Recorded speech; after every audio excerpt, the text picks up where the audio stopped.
Okay, it's turkey day. So what you want to do is preheat your water bath. Set it again at 150 degrees Fahrenheit.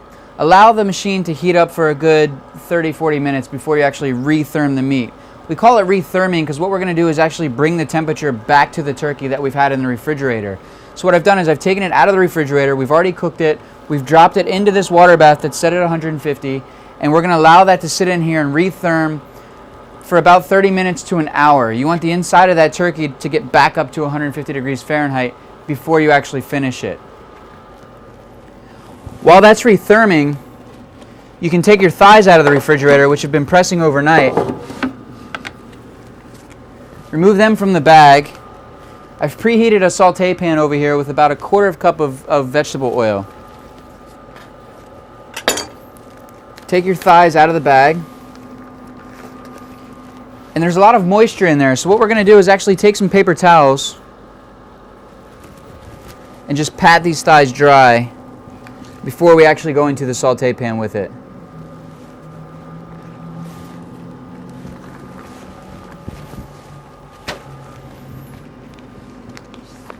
Take the second one.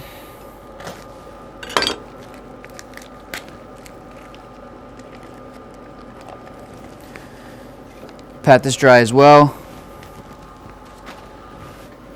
Pan's preheated kind of medium-high. You don't want it to be too high because when you put it in, it'll actually just burn it. You want to render that fat out. So you want to give it some time.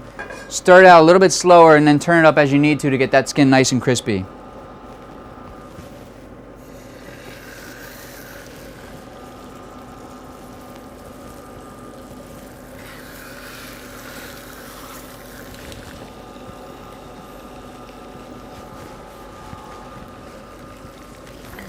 Turn the heat up just a little bit. While that's going, our legs are pretty much re-thermed. We're going to pull them out of the machine. And what I've got here is a deep fryer that I've set at about 350 to 375 degrees Fahrenheit, depending on the fryer that you have. You do want to have it about 375. We're going to take the legs out of the bag.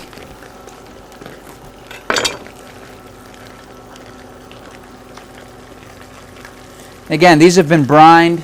They've been cooked sous vide already, so they're pretty much fully cooked at this point. But who wants a poached turkey on Thanksgiving? You want to have that nice roasted turkey. Everybody wants to see it nice and crispy and caramelized and roasted. And we're going to do that while dropping it into the deep fryer.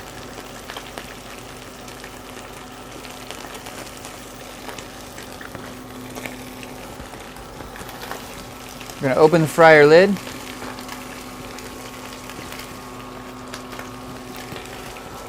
Take our tongs and just lower these legs right into the oil.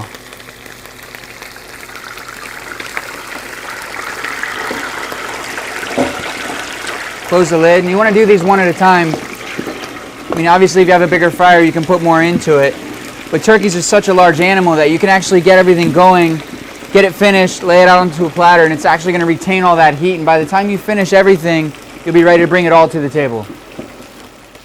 So we've brined, bagged, and cooked our legs and breast. We've taken the thighs, boned them out, cooked them sous vide as well. We've got a perfect turkey here, nice and juicy. I mean, look at that. Look at the caramelization. It's all nice and roasted.